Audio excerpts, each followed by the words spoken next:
This is the 31st episode of the Effective Executive podcast, and I also make this for the YouTube channel also. So you're watching the video or hearing it on a podcast. This week, I wanted to talk about the 95 method, which is my method that I came up with. It's cobbled together by a number of things that I believe are leverage points in organizations that when they do them well, they seem to have greater success.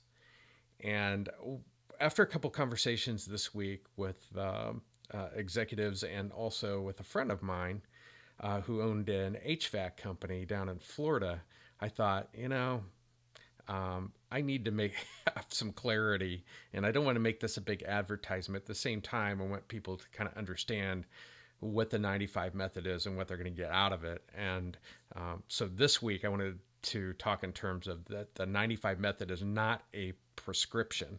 In other words, when I talk to executives, there seems to be some either hope or they believe I'm providing them the answer and or a prescription for their organization. I guess if you consider methods a prescription, it might fall into that category, but I'm finding that people kind of either want it done for them or they want a prescription and tell them what to do. And I wish it were that easy to get a good method into your organization that allows it to continue over a period of time and change and be flexible. So the 95 method is made up of methods. So the foundational piece that I have out in my executive education program is one for synthetic thinking, which I'll come back to in a minute, but also building ones for decision making, innovation, executive data analytics, and organizational design. Now, with synthetic thinking, why I began there is, to me, it lays the foundation for everything else. In other words, if you're not a good synthetic thinker, I don't believe, my personal belief is that you cannot be as good an executive as you could be. You're an analytical thinker for the most part, and most executives are analytical thinkers. But synthetic thinking is going to give you new insights. It's going to have you see things in different ways, and because of that, you're going to come up with more creative solutions and new ways of looking at the problems that your organization faces.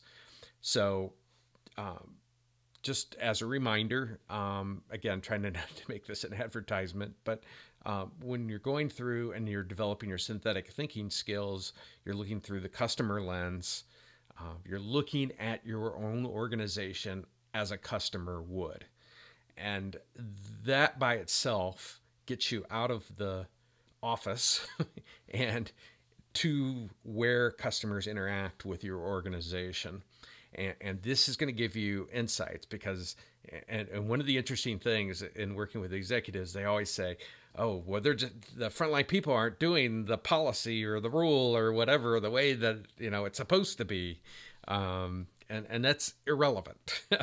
They're doing it the way that they believe is what you taught them as an organization. And just because it doesn't match with what your expectations are, these are the things you begin to find out. Or what's the amount of stress that you're putting on customers when they're calling in, or whether you're able to give them end-to-end solutions. These are things that executives need to be engaged with on a daily basis,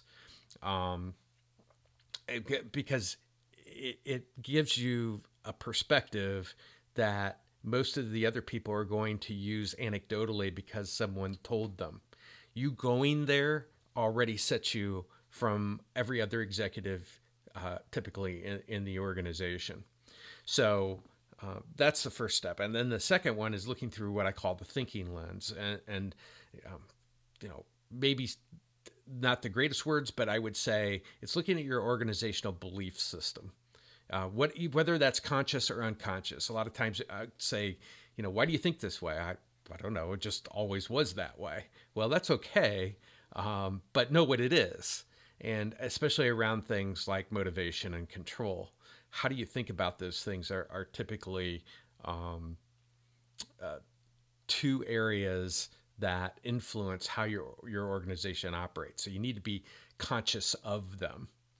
And again, I don't dictate to organizations what it should be. I can share with you experiences that I have, but every organization is different. So your solution in your organization is going to be different than somebody in the same industry in their organization, because you're different by people, you're different by a number of things. And this is the nature of systems, is that they're all different. And trying to copy somebody else will always leave you behind the person you're trying to copy. So you're going to come out of this, my executive education program, with something unique, something authentic, if you will, for your own organization. So you're looking through this customer lens, you're looking through this thinking lens, and then the end product really is a system map. Now, I usually suggest that executives go through and do this on their own first, because it gives them, any change in thinking has to be done personally. I can't convince you. You have to see for yourself. You have to go and listen for yourself in order to make changes in the way that you think about things. What I do is set the table for you with the education program. So the system map, again, the end product is the system map, and it becomes a touchstone, not only for you personally, but I suggest that an executive takes their team through the process also. But if you've been through it once, then you've got something that you can take them through. Yes, a lot of times people will hire me in order to come in and do it for them that after they've done it, and that's okay, as long as they have an understanding of what's going on and how the system works. So this touchstone in the system map, you're going to be developing a customer creed. What's important to the customer is what that's made up of what you learn from listening to customers, what your aim is for your organization. I don't believe that an executive can come up with, or an organization can come up with, a good aim without synthetic thinking skills, without the ability to look at the whole as opposed to the parts. It's very difficult to look at a part and determine what the whole is supposed to be doing. So developing that aim or purpose for your organization becomes a lot easier. And then coming up with a story and narrative that people can get behind, something that they'll remember. Because if you got a customer creed sitting there, and it's important that we don't pass on a phone call to somebody else, that we stay with it, or whatever comes out of what you learn from looking through the customer lens becomes part of what your organization's about. And then developing a narrative to follow that people can remember, a story. People remember stories. It's in our DNA, all the way back to cavemen and cavewomen. So all the work that you wind up doing in synthetic thinking then sets up the other methods.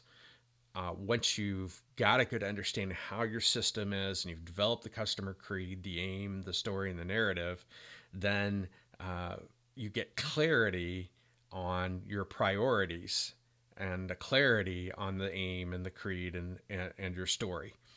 And with that, then the answer for your organization appears from what you learn. And this makes this system a bit unique than the rest of them. I'm not dictating the way your organization should be, because I know I can't. It's going to be the way that you need to design it, but I'm going to make sure that you have the methods to be able to learn and continue to learn. It's one of those things that once you've set up for each of these methods, they have inherent in them a learning methodology for decision making, for innovation, for data analytics, for organizational design.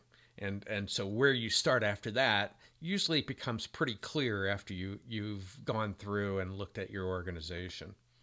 Now, again, I start typically with an individual. Sometimes people want to do it with their team. That's fine too.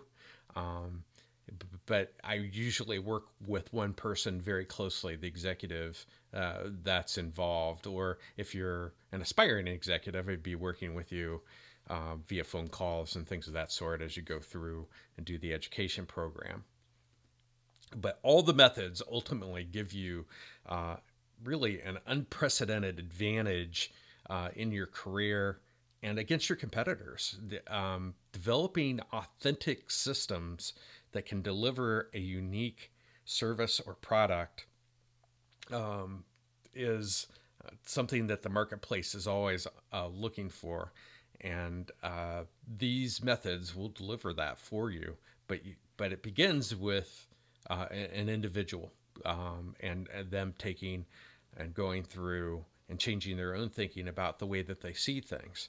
And then everything kind of falls in line from there. So no, the 95 method is not a prescription. It is, it's something that appears from what you learn. And that is something that will create that authenticity for not only you, but also your organization.